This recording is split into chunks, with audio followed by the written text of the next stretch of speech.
Mike, first and foremost, before we kind of introduce you, I always think I'm just a little fun thing. I'm always convinced I'm an adult until I meet people like you who like dress like an adult, and I'm kind of like I'm not mildly intimidated, but something like that. Like we're approaching that.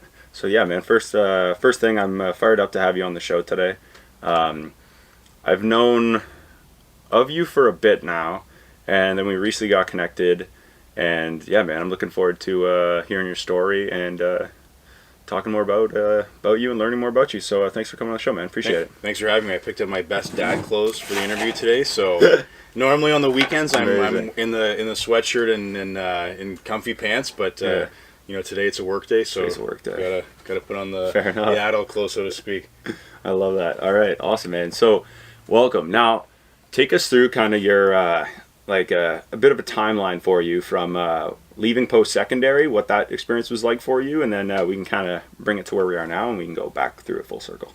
Yeah, so I mean, post-secondary was a bit of a ride for me. I went into it not knowing what I wanted to do, and not even knowing what I wanted to study. Yeah. So like I went into a program that I really had no interest in being in, and if you were to pull up my transcript right now, like my grades would reflect all of that, right? So then by halfway through post-sec, I kind of realized what I wanted to do, and I went into a program that I think was better suited for my interests. And then from there, that kind of put me on a journey where I was going to pursue history as a career. So I went off to graduate school, did a couple more degrees there, thought I was going to go into academia and be a professor. Quickly realized while I was in graduate school that wasn't really something I wanted to do. As much as I loved history and I loved research and writing, and I did love teaching, the way that you have to tell stories as a professional historian versus just a storyteller or a writer was not what I was interested in. I just want to tell a good story. I didn't want to have to talk about how this always ties back to the literature and how my study is different from other people's things.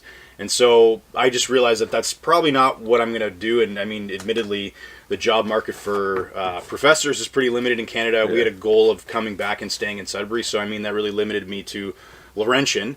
And there's obviously not a revolving door of jobs there for people who have PhDs in history, right? So I was like, I'm not going to be able to do this job, and I'm not really sure I want to do it, so what else can I do? And that kind of put me on a path where, I had some advice from an old professor that said, market yourself as broadly as you can. You obviously have history degrees, but like, what do those degrees signify? Like communication, writing, researching, analytics, like all that stuff. So I started to think like I have these skills, and maybe other employers haven't considered hiring a history grad, but that's kind of the way I went about it. Is that like if you're looking for somebody to do policy work, or if you're looking for somebody to write grants, I can do all these things, and that's really what started. And so you looked at it as like a skill thing. Yeah, right. Exactly. Smart. Yeah. Okay, cool. Because even when I went to like my first job out of post-sec, they asked me in the interview, like, why should we hire a historian? Like, why would we hire you? And it was for a policy analyst job, and typically in that line of work, you're either an economist or you have a poli-sci degree, right? So I had to explain that, like, yeah, you've never hired a historian before, but like, I can write, I can research, I can communicate, I can think critically. Like, this is why you should hire me. And then a few days went by, because this was the second interview. Like, this was a question that was posed to me at a lunch. And then I didn't get a call that day, and I'm like, I'm not going to get the job. Like, I guess my answer didn't work. I eventually did get the job. Yes, let's go. But so I don't know if it was my sales pitch at the lunch, or they just, maybe I was the last candidate standing. But it worked, funny. And I was there for a couple of years. So yeah. So kind of, I think now would be a good time to ask this. What's your what would you say is a good like what makes a good story for you? I think something that other people can relate to and maybe see themselves in, or at least can kind of that resonates with them. So I mean, I do a lot of the stories I tell are hockey focused. I mean, obviously in a medium or in a genre like sports writing, you're speaking to fans of the sport. So if I'm writing a story about the Toronto Maple Leafs, odds are there's either Leafs fans that are of my vintage or older or younger that, have heard some of these stories, or they experienced it firsthand. They're either at the game or they watched it, and they'll relate to it and kind of think about it that way, right? But the other stories I write, whether it was the work I was doing before in history, it's just about like what's a compelling narrative, right? Like why would anybody want to read the story about a forest fire in 1948? And so like you got to pull out the threads to say it's an interesting story because it relates to managing like the forest lands, and maybe there's an element of corruption, and that's interesting, and people like to read about that. So I think for me it's always like, why would people care to read this? And then you have to be a good writer, right? Again, I'm always trying to improve my writing, but I think at the end of the day you could have a really great idea and a really great narrative, but if you can't tell that story in a compelling way that makes you want to keep reading, then you're going to lose your readers. Interesting. So take us back, because I think that's a good way to go into hockey. Tell us because you've worked a lot in hockey, you've published books in that space, and I'm wondering you're currently the historian for the Wolves as well. Yeah, awesome. So, and we'll get to that in a bit, but I want to know where did like that love for hockey stem from? Because you play, right? Like you've worked with different like teams and stuff like that. So yeah, take us through kind of where that hockey love stem from. Yeah, I mean, it started off as a kid. Like, I didn't play organized hockey. I played, like, hockey on backyard rinks and things like that, but I was really big into collecting hockey cards and reading the stories, like, on the back of the cards and kind of getting into the history. And then I just always was drawn to history in general, and that's kind of where I ended up going with my studies.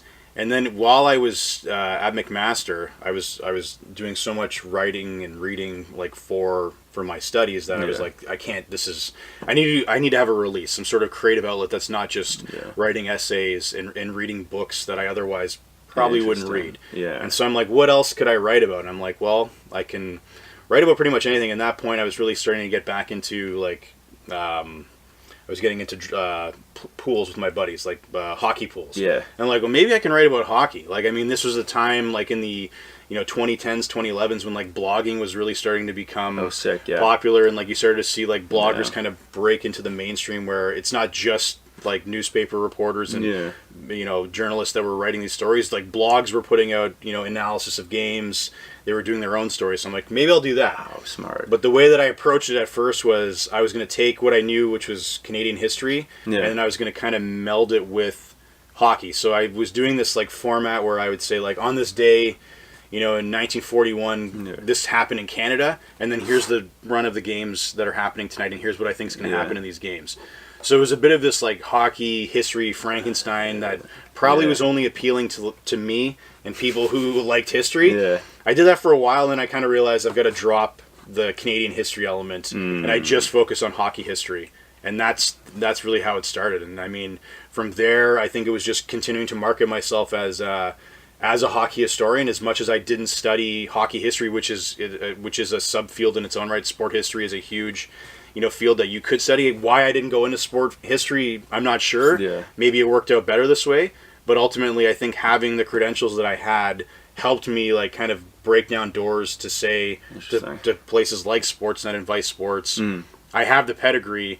Here's some of the stuff that I've written in the past. Yeah. Would you like me to write a story about Gordie Howe, scoring his 802nd goal or something like that, right? So that's really how it started. Was as a kid, cool. Just kind of being drawn into history, and then as an adult studying history and trying to make a career in history, realizing that there's other things I could do with that historical training, and hockey was the thing that I was drawn to at that time. Man, it's cool. I've never heard anybody package like history in a in that way that you're doing that. I think that's really, really cool. And the more I hear you talk about this, the more I'm curious. Can you tell us what like the role of a historian does? Like, because I was wondering if you just like, can you predict patterns, and can you predict like success of teams, or do you like, where does that fit as a role in like a professional sports team? Yeah, I mean, I think the role of a historian for any sports team, whether it's hockey or basketball, is to provide context for the fans, right? I think you're not necessarily going to be able to provide a predictor of future success, but I think what you can do is connect the fans with the team that they love now. I mean, there's a lot of fans who, let's say, will choose the Toronto Maple Leafs because it's my team, and I got a Leafs book coming out soon. Let's go. So like, there's new fans that know Mitch Marner and Austin Matthews, but they don't know Daryl Sittler. They don't know like players that came before. Yeah, Matt Sundin. Yeah, but they care about the Leafs, and so I think if you are doing your job successfully as a team historian, like if you can bridge the gap between generations and have them care about the broader team history, that's a great opportunity, not only for the fans to have a deeper investment in the team, but for the team to market that to other fans who were too young to have experienced that, right? Cool. And I mean, I think the other big thing that a team historian can do and should do is, when I was doing a lot of work with the Wolves and other teams like the Kings, I was interviewing former players and former folks that worked in the management group. And so by being able to connect with alumni, like, you're making them feel involved and part of the alumni family. And so I think that's another thing that the team historian can do. While a lot of these teams definitely have an alumni group that takes care of their alumni, I think making them feel involved through, hey, this guy wants to interview you for a story about that time you scored a hat trick. Like, how do you feel about that? And oftentimes, like, I talk to these guys who, they haven't played for like 40 years. Yeah. And they're like, I thought nobody remembered me. Yeah. And so, like, that, I think, goes a long way when you have a conversation with somebody and they get to go down memory lane. That story gets put online, it gets shared. Maybe their family gets to read it and hey, I didn't know Grandpa did that, and all these sorts of things, right? So I think there's the twofold approach that, like, you're bridging the gap for generations of different fans, which is a marketing opportunity for the team. And then also, I think, being a connector within the alumni group. That's so cool. Man, I like that a lot. That's so it sounds like you've had quite the experience with like working with teams and like writing and communicating with all that sense, because I can hear it not so much just in your like, I commend you for that, man. Like, you're very well spoken, and I think that's very cool. Like, I can tell listening to you that you know your stuff and you're passionate about it. And what I'm curious about too is like, what was like the first, like, how'd you go from post-secondary to like at McMaster to take us through from that timeline to like working with a sports team? Like you said with the Kings, but is that the only one you worked with, or is that the first one? Or like, take us through kind of that timeline, if you don't mind. Like that. Yeah, that was, the Kings were the first team. So like, by that point, you know, it was 2018, and so I had just I was 2 years into working at Cambrian College. By that point, I was writing a lot still for hockey. I'd published my first book. I was writing consistently for Vice Sports, which no longer exists now, but at the time it was a great outlet for me to build my portfolio, because I was writing for them, like, you know, twice a month, which was pretty decent for me at the time, trying to balance like family and full-time job. So I had a decent portfolio, had the first book that was, you know, just about to come out. And, you know, at the time I was like, I knew that I had a really good gig going at Cambrian, but there was always kind of like, maybe this hockey thing could be a job. And I mean, it's more of a hobby than anything. I'm quite happy with that. But at the time I was thinking, like, maybe teams could actually use a team historian in like a full-time capacity. So I had done an exercise where I emailed pretty much every team in the NHL and asked, like, do you need or want a team historian? And a lot of them got back to me and said, no, we don't need one, we don't want one. Or a few of them said, we have somebody who does kind of serve as both. So, like, thanks for reaching out, but we're good. Yeah. And so one of the teams that said they didn't need one or didn't have one were the Kings. And so I had this list going, and then for whatever reason, this kind of came up on Twitter one day where I kind of reiterated this in a post that, like, you know, the Kings was one of the teams that didn't need a team historian. And so they replied to that tweet from their official account saying, like, we never got an email from you. And I mean, I knew I'm like, you did get an email from me, and I did talk to somebody. So I respectfully said, like, let me know, like, happy to chat. So then that conversation went into the DMs, and then they got the email. You got the email. Yeah. That amazing. The person that I ended up talking to was not the person I emailed. There you go. But anyway, that turned into a conversation where they're like, we like what you're doing with the stories that you've been telling. Like, would you like to do that for the Kings? And so that was my first time, you know, working with the Kings, and that started in the fall of 2018. And I, you know, worked consistently with them even throughout the pandemic. I wrote 60 plus stories for them, and that was honestly my first time working with a professional team. And then not long after that, that's when I became the team historian for the Wolves. Nice. So like, those two were kind of coming together at the same time. The Wolves one, I had been more like seeking that out deliberately, like trying to become the team historian because I'm here. And the Kings thing kind of just worked out nicely, and I basically became that's hilarious, like a part-time writer for the Kings and the Wolves historian at the same time. Let's go. Yeah. Nice, man. I wanted to, you kind of got my gears going a bit with you said something at the beginning about like the creative outlet, and then kind of using that now, because that's kind of more so much what this is for me as well. But how important do you think it is for people, or let's niche it a bit more. Let's do, how important do you think it is for like men, and then we'll go students as well. You can almost pair them to have that creative outlet, because if they're always doing this thing, they're always focused on school, and like you said, they're reading and writing things they maybe don't want to, right? But they're doing it for a greater purpose, so it's like part of the process. But what do you think, how, like, what do you think the importance of having like a creative outlet is? Like, talk to me about that. I think it's huge. Honestly, like, I'm a big believer that whether it's what I do or, you know, if it's a hobby you have or something you're passionate about, I think it's important to do those things, because while you're doing those things, that time you have when your brain is maybe doing something differently, or you're reading something like for pleasure that doesn't have anything to do with work, like 9 times out of 10, something will come to me from that will then benefit my work.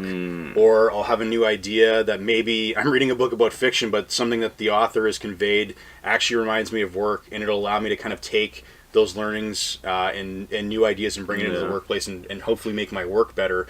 But I mean, just from a fulfillment perspective, like, I love my job and I've got a great team, and I have no, like, I'm not going anywhere. I've never thought about going to another job, but I think having that creative outlet is kind of also what kind of makes me so satisfied with where I currently am, because not only do I get to have a fulfilling career at Cambrian with my team doing the work that we're doing, but like on the side, I have these other things that Cambrian's not going to give me, right? Like, I don't expect Cambrian to let me write about hockey or, you know, do podcasts or whatever I want to do, like on my Cambrian time, right? So I think by being able to have something on my own that I think is still fulfilling, and I think still kind of works towards a lot of the goals that I have at the college, I think it's a net benefit to me.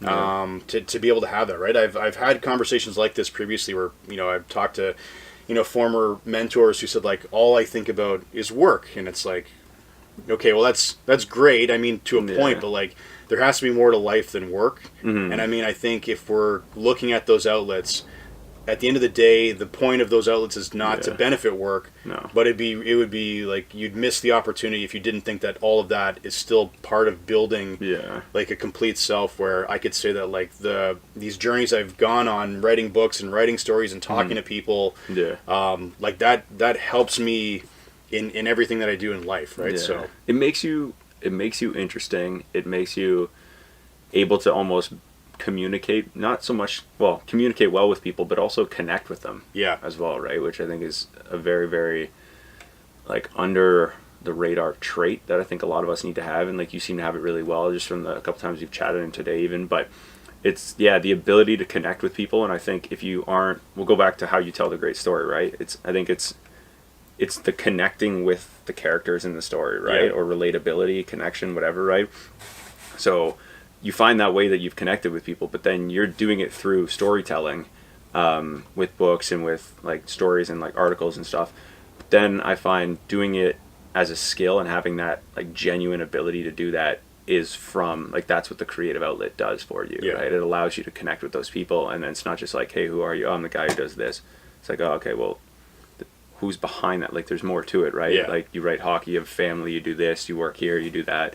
And then, I'm not just the dude like who works like the maintenance supervisor gig or does like only one thing. And I almost feel it's better that way, because I've talked to a handful of older friends of mine and mentors who have an identity issue in their late 50s, because they may have ran a business for X amount of 25 plus years, right, Mike? And then what they'll do is they'll run that, and then they're like, they don't know anything else. Right? Which is crazy to think. And then they don't have those other outlets that they can do, because then if work's done, well, they live to work, and then, well, what happens if work's done? Are they done living?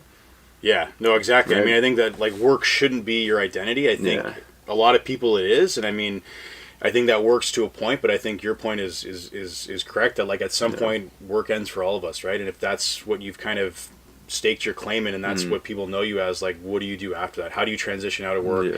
And there's more to you than work, right? So I think that's why it's been really important to me. It's what's, I think, has made me well-rounded and has allowed me to pursue all sorts of other opportunities that have kind of come across, because I've been out of, you know, my comfort zone at work, and I've done these things, and I think that's ultimately just enriched my experience. Amazing. Do you what's the job, like, how'd you start working for Cambrian? Like, take me through that process. So I started working at Cambrian fall of 2016. Like Oh, it yeah. was 2 weeks after my first daughter was born. Oh wow. So it was like A lot of new stuff. a all lot at of once, like Mike. yeah, a Wow. lot of It's a lot. It's no stress at all, eh? no, yeah, but luckily, like Cambrian's not far from where we live, so actually it was a better perfect, yeah. commute. So like that was helpful, but it was a whirlwind process. But I was originally brought into Cambrian. The work that we do is in applied research, and a lot of the Yeah. work that initially we were doing was you would write grants to funding agencies to get funding to do R&D projects with companies. Interesting. And so Yeah. the pitch for me with Cambrian at the time was that you guys need a lot of grants to be written in order to fund these projects. Yeah. I'm a good writer. I've been doing this Yeah. for many years now. I can do research. I can talk to clients who might be in a different sector. Maybe they're an engineer from a mining company, but I can Yeah. also talk to the funders. I could talk to the faculty. I could talk to the students and kind of bridge the gap across Yeah. the board. And so that's what sold me on that job. And then from there, I just kind of continued to do that job, working we were known as business developers, where we were essentially developing businesses by bringing them into Cambrian, having Yeah. them access our staff, faculty, students, and equipment that would help them develop a prototype or a new process, hopefully make them a little bit more profitable and Yeah. efficient. And then we honestly just went through a reshuffling period in 2018 where my former boss had pursued another opportunity, so that kind of left the department in a Yeah. bit of a crossroads, and so I applied to become his replacement. I got that job in 2018, and I've been the director ever since. And so Nice. I get to lead a team now Yeah. where we're still doing that same work, trying to bring companies through the doors at Cambrian, offer them funding opportunities. We're still doing a lot of that grant writing, Yeah.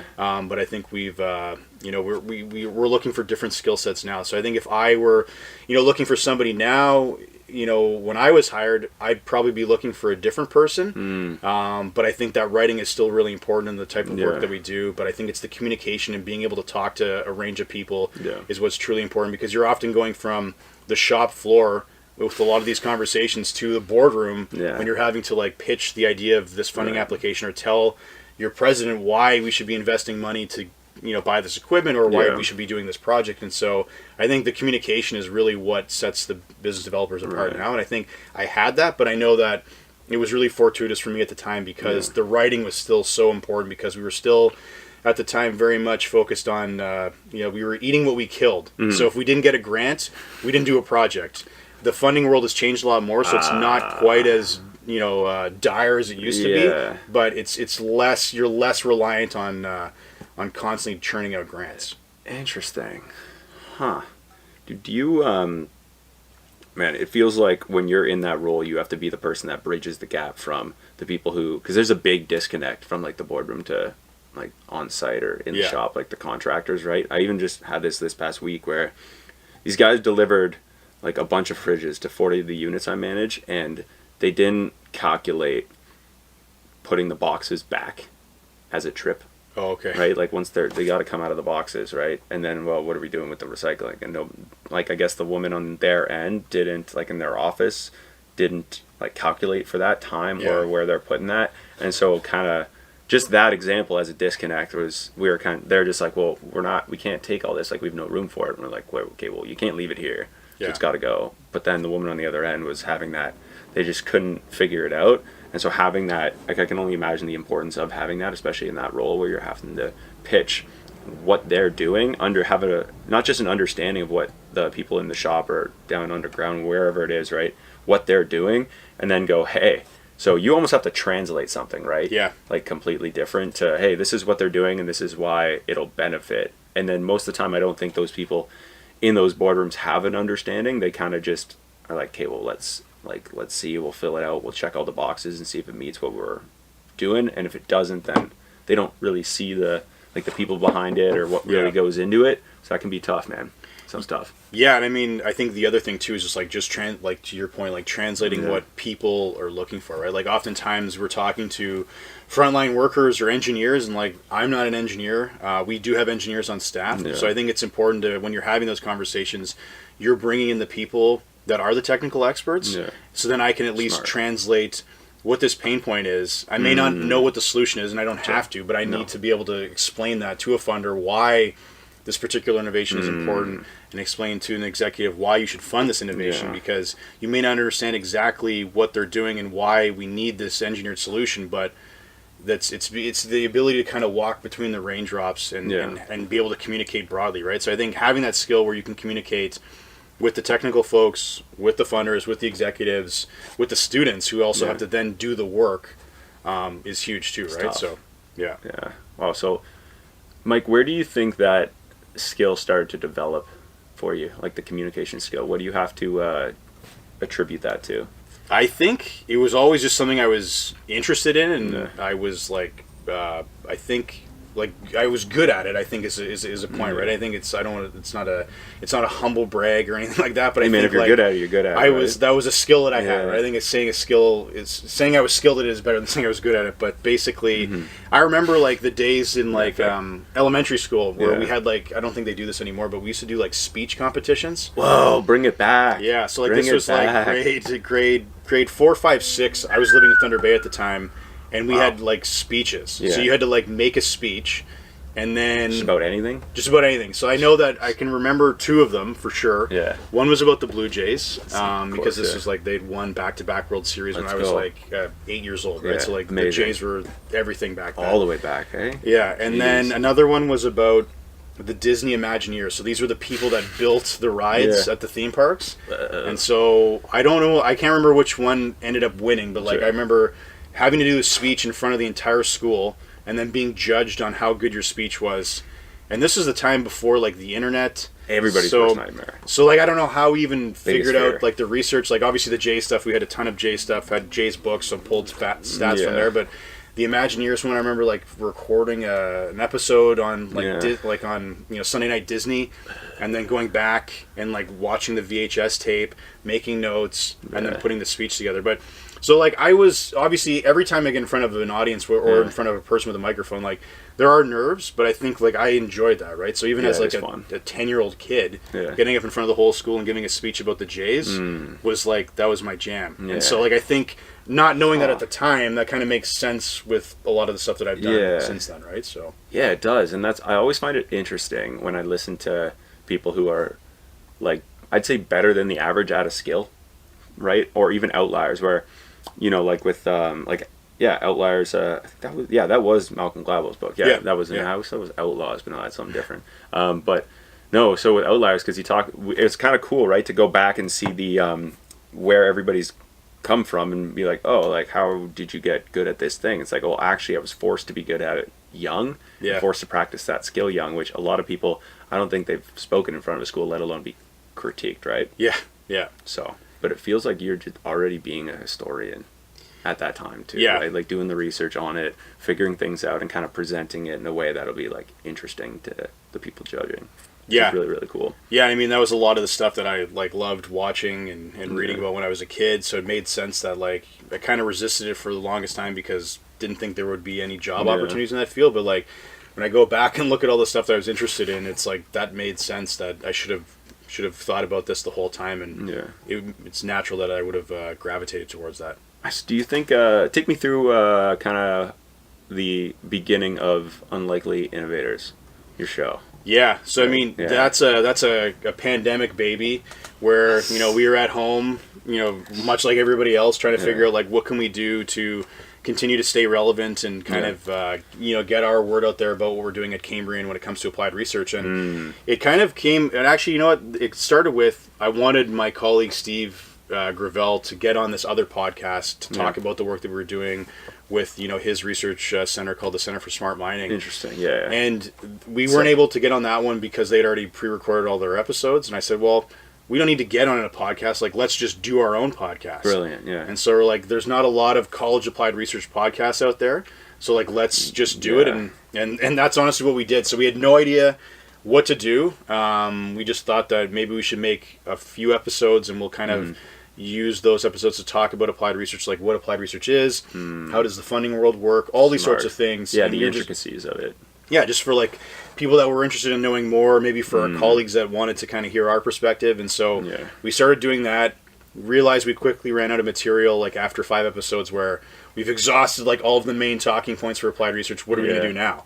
So then we're like, well, let's bring people on. And like that's honestly how it started. And I mean, I think that was one of the reasons we knew we would get to that point with having guests, but I think for us, it's like unlikely innovators is kind of how Steve and I view ourselves. We're both history grads. Yeah. So it's unlikely that we would be working in an innovation space. Yeah. And then we also wanted to, I think, from our perch in Sudbury is still often viewed as a place that's unlikely for innovation. Oh, for everything. But there's so much Yeah. innovation happening here that we wanted to kind of really shed light on what's happening at Sudbury. So if you go back and look at our first few seasons by design, like they're chiefly focused on Sudbury guests, right? Whether they're at, they're working for the city or they're working for research institutions or they're in the private sector, like they're local, right? But then we realized that obviously with the gift of Zoom, like you can talk to anybody around the world, and right? So we started to expand who we were talking to, but the theme always went back to unlikely innovation, right? Whether it was a person who had an unlikely career path that led to an innovative approach, or a company that was just really doing innovative things. We wanted to kind of shine a light on that, and all the while trying to always tie it back to applied research to say that like these are the type of companies, these are the type of people that are working with colleges. And at the end of the day, like that was our main goal, right? I mean, for us, like we got to talk to a lot of really cool people, and while that was all related for work, because I think at the end of the day, like we're trying to, associate that to the Cambrian College brand, that people know that Steve and I work there. So ideally, this podcast is a product and a platform from that work. But because we've had the fortune of talking to so many interesting people in a variety of fields, like I think that's helped us, because you get to speak to somebody who has been a guru in a field for 20, 30 years.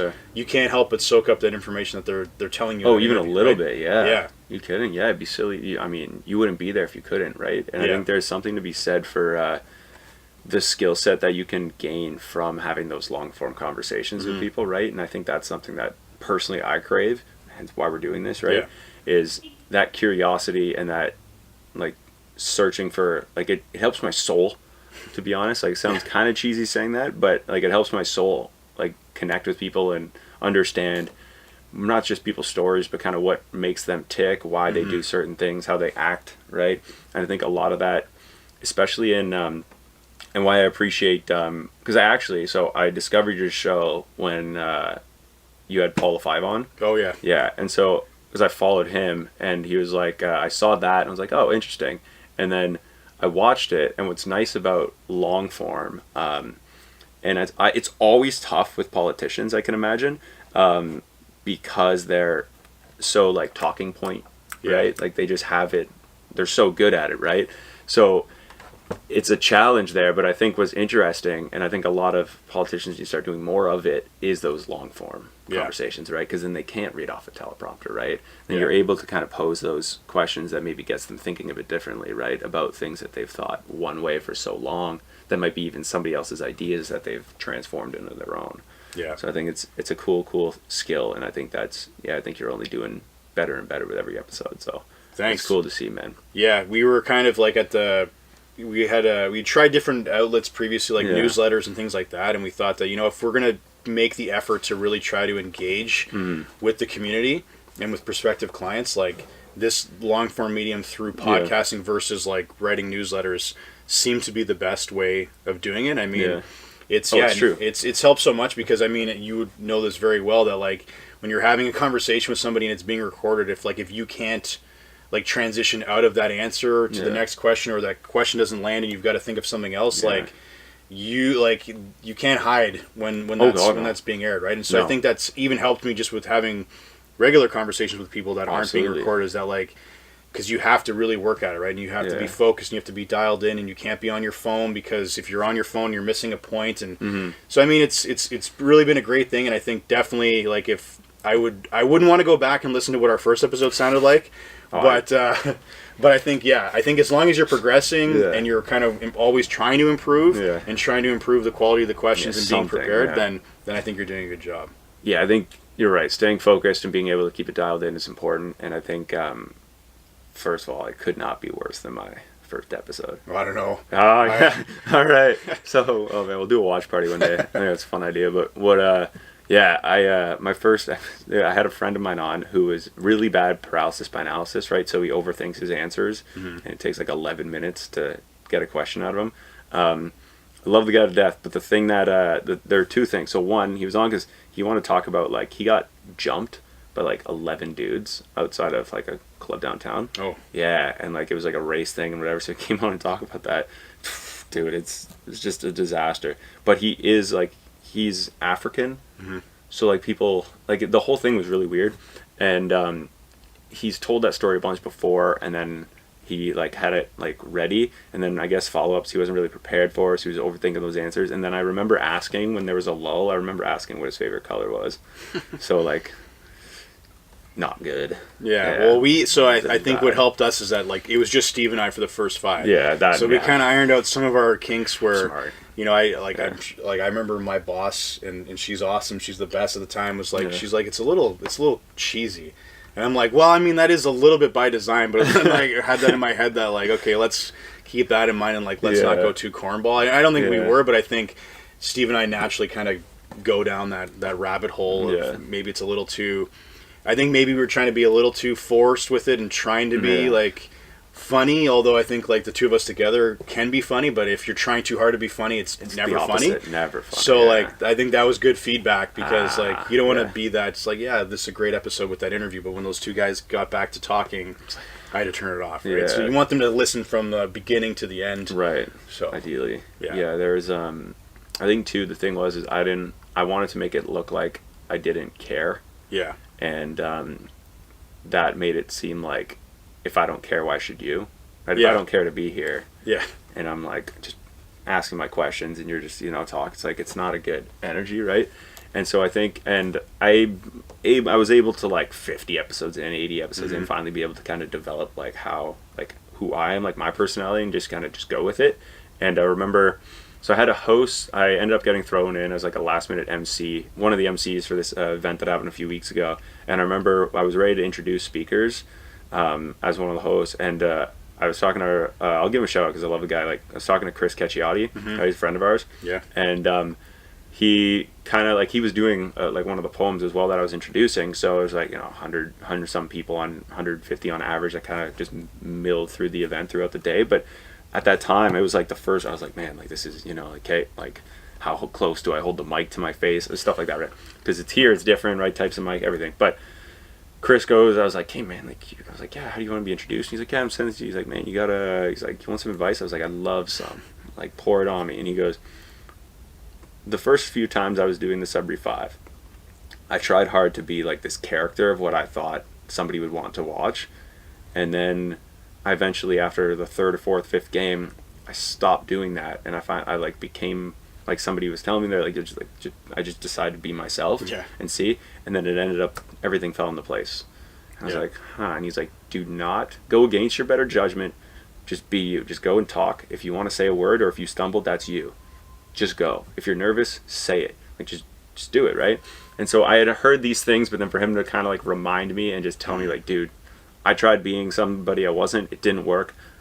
Be yourself. Yeah. And I'm like, amazing. Yeah. Perfect. And then it kind of made everything that much easier the rest of the day, and I could just have fun with actually doing something like that, right? Yeah. Because it's supposed to be fun, and then when you're trying to like force something that's not, it kind of, not just so much for the audience, but you kind of feel awkward doing it. Yeah. Right? Especially as if you're a guest too, and I was trying to be, so you're like, this isn't the person I FaceTimed with. Why are you behaving this way, right? So it's funny because like Chris's personality is actually like exactly what you would expect from an in-game host. Yes, like, 100%. Just normally. Just normally. Because he's energetic. He's like, he's enthusiastic. He's upbeat. So like, I actually did a story one time for the Sudbury Star. Yes, I read it. I followed him around, and like that was. You followed him around for that? Yes, like I shouted him for a game. Amazing. So like people probably were like, "What's this guy doing? Like, why is he walking around behind Chris?" But like I was there to try to like soak up the experience and see what it's like to be an in-game host for the 5. That's cool.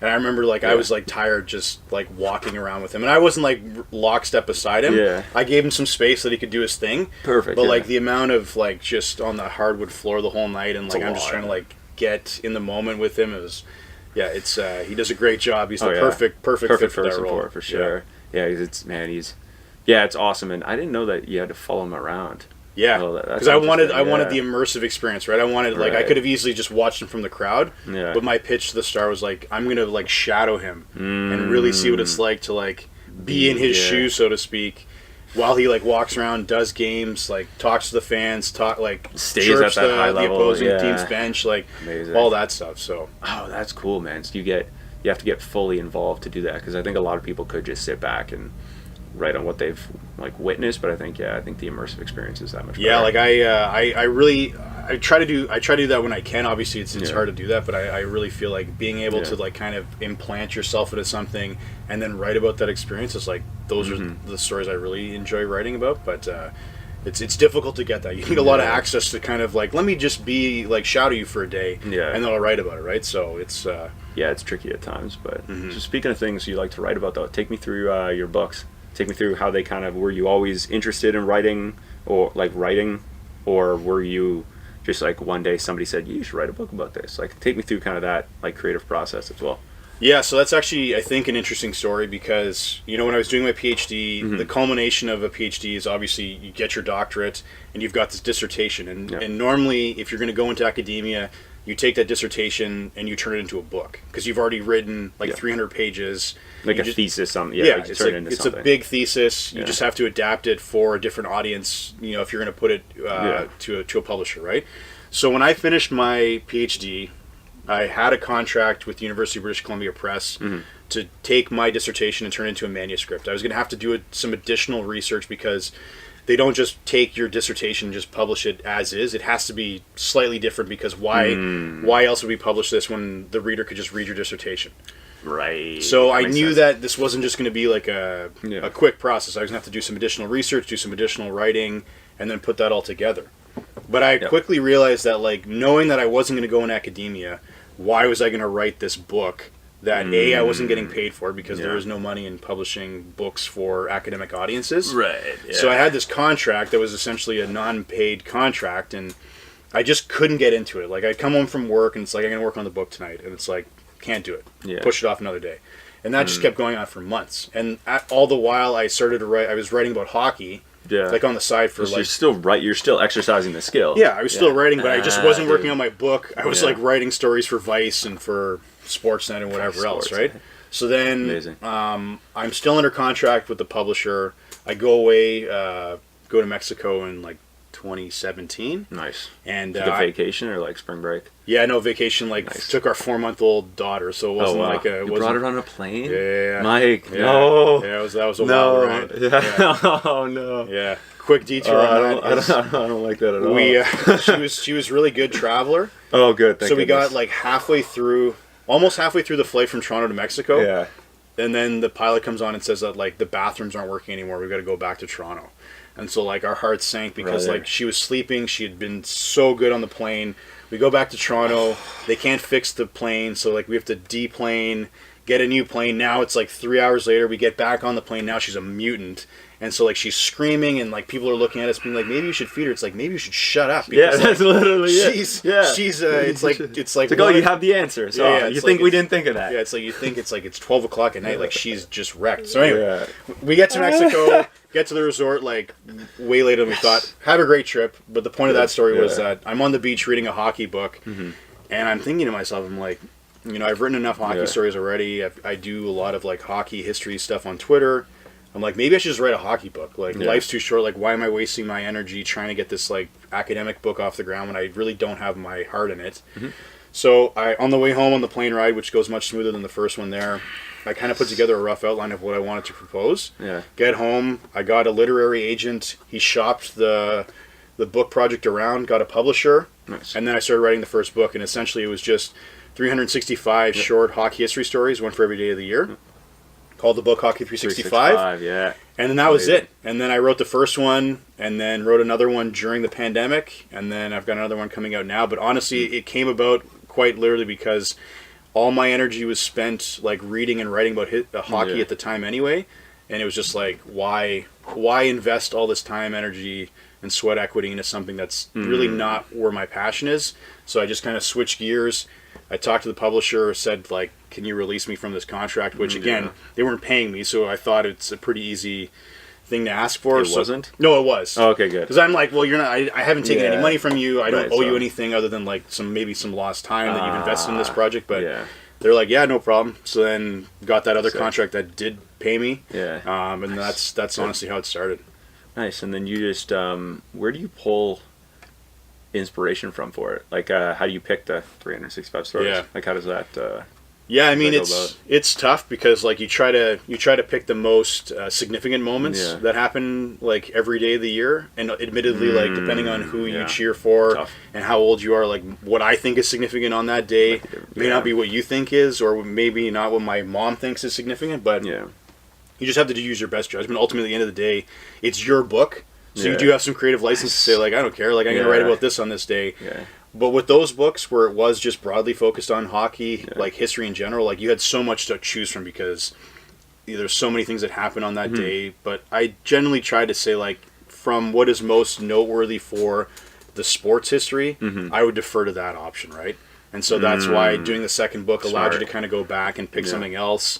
And whereas with the Leafs book, that's coming out soon, there's less options to pick from because you're just drawing from that one well. So like there's Yeah. some days where, well, this is easy because this is the only thing I could find that makes sense, so I'm just going to write about that. Yeah. Other days, there's things where I'm picking that because like I remember that or I lived through that, so I'm going to talk about that because I know that best. But like going through the book now, you kind of are like, oh man, like I missed, like why didn't I talk about that player? It's like, but like you're focused on trying to find that story for that day. Yeah. You're not necessarily thinking about like how can I find a story for Mikhail Grabovski if he comes up in these stories, great. But Yeah. there's blind spots and there's a ton of stuff that like I would, I mean, you could probably do another Leafs 365. Yeah, for sure.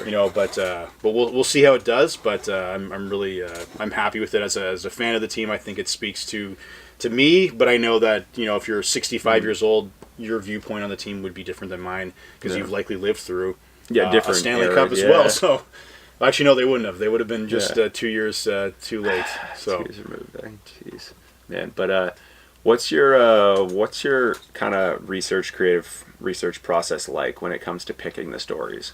And like, that's what I'm asking too with that is like, do you go through and then you just check all them off? Like, what's something in that process for you that maybe not like somebody could use and like go, oh, like, okay, well, this is how Mike kind of approaches the book. Like, how do you every day write X amount of words or find X amount of stories? Like, how does that work? So I mean, before I get into any of those books, like I Yeah. find all of the stories. So like I'll at least at a cursory level, like this day is going to be about Yeah. like Austin Matthews, his debut.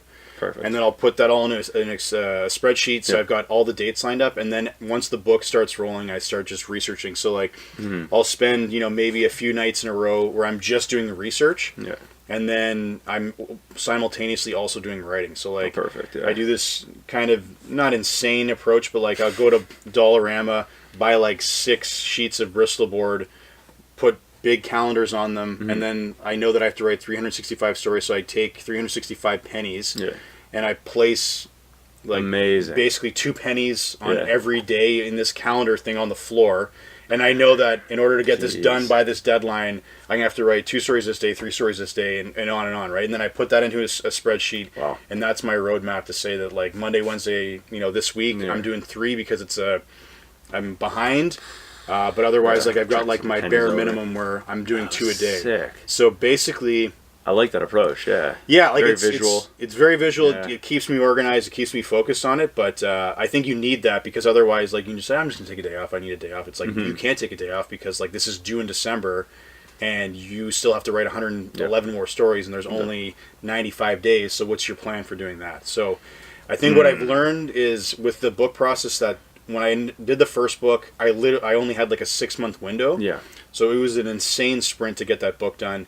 I had a little bit of a longer runway with the second one, Yeah. bigger runway with the third, so it's been more manageable. I'm currently working on another one right now, and I've been able to like not write on the weekends if I didn't want to, Nice. which is huge. Let's go, because yeah. like with those first couple of books, like it was like pretty much like any time I had spare time You were just jumping outside into of family time and Yeah. work time, like I was doing that, right? And Yeah. it's fine, but it's not always enjoyable, right? When you're like under the gun. Yeah, it feels so, forced at that point. Yeah. Less of a actual creative, fun thing to do. Yeah. Do you have of your first book? Let's go with Hockey 365. Do you have of the 365 days? What was your favorite story? Ooh, I mean, to be honest, like it's hard to pinpoint one exactly, but like the second book, I think because I was a little bit more comfortable as a writer and Okay, perfect, like a yeah. little bit more established as a hockey historian and a hockey writer, Yeah. that I think the stories that I liked the most were the ones where I can kind of like be a little bit more off the wall and maybe pick some more quirkier stories. Yeah. I mean, the one that I always say for sure, and maybe it's not a cop out, but like Austin Matthews made his debut, October 12th, 2016. That was like 2 weeks after my daughter was born. And so she didn't watch the game with me. She was there with me. She was sleeping, but she was wearing Maple Leafs pajamas. Oh, it's cute. And, so he scores 4 goals, which is a crap. modern NHL record. Every Senators fan will tell you they lost in overtime, which they did. Doesn't matter. He still had the record.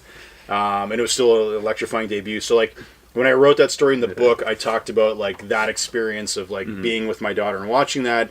Because for a lot of Leafs fans, like, that's been a kind of where were you when that moment happened? Because it's obviously a significant moment in franchise history.